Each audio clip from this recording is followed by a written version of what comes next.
Verses 13 to 16 of chapter 7 restate for us what we know from previous verses, that Noah and his family and all the animals entered the ark. However, an important fact is added, and the Lord closed it behind him.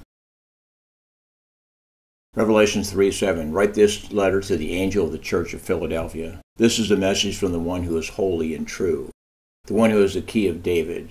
What he opens, no one can close, and what he closes, no one can open. Of all the things we find in the account of Noah's Ark, this one is among the easiest to understand.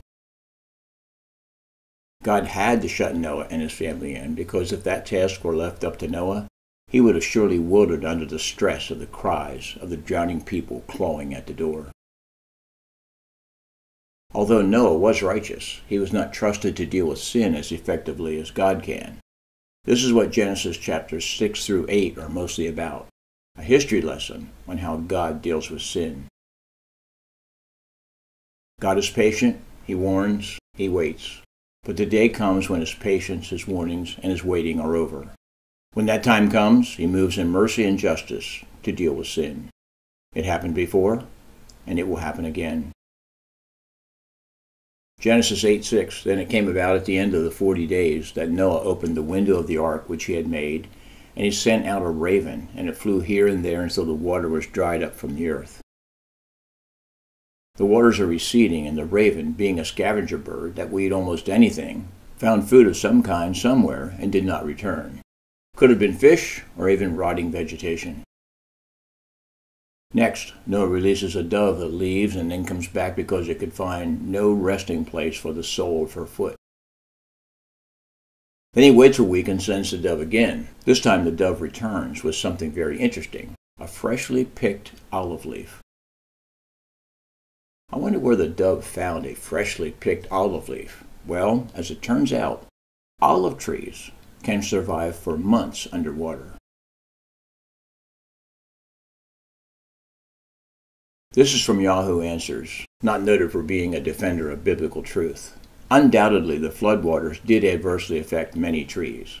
However, the olive is quite a hardy tree, so an olive tree might have remained alive underwater for some months during the deluge. With the abating of the floodwaters, an olive tree that had been submerged would again be on dry ground and could put forth leaves, one of which could have easily been obtained by the dove.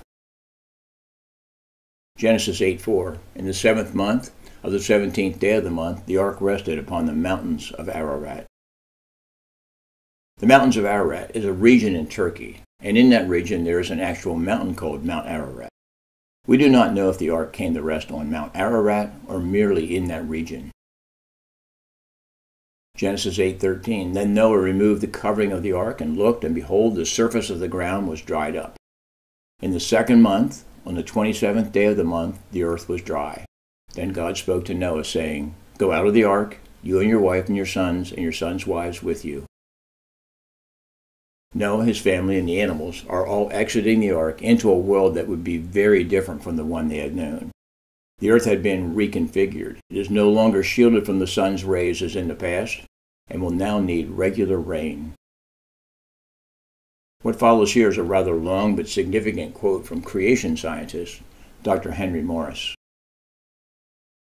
The earth had surely been purged of the wicked humanity that made its physical beauty only a mockery, and that was good, but what was left was bleak and barren and foreboding.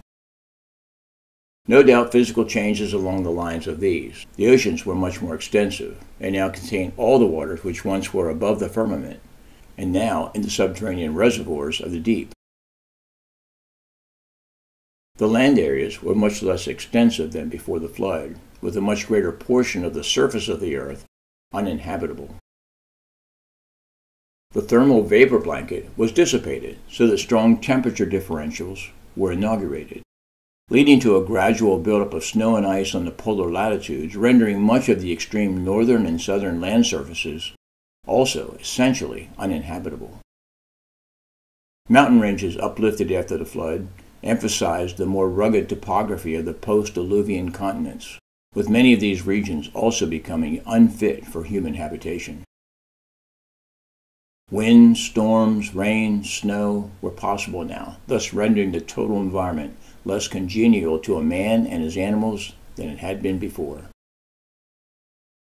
The environment was also more hostile because of the harmful radiation from space, no longer filtered out by the vapor canopy. There was a gradual reduction in human longevity after the flood.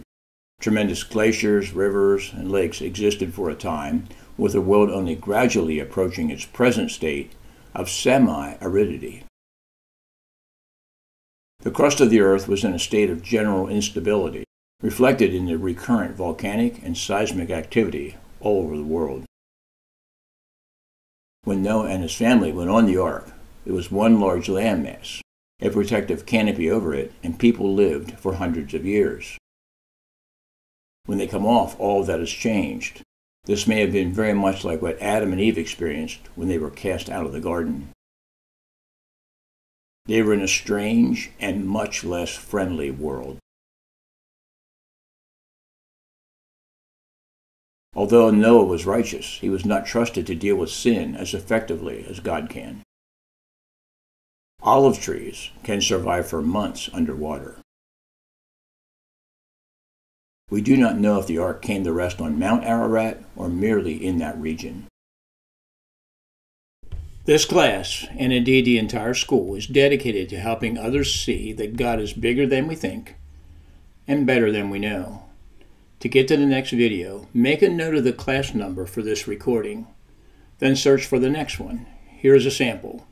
If this video is number L01.1, then the next one is L01.2. And remember to like and subscribe on YouTube and follow on Rumble.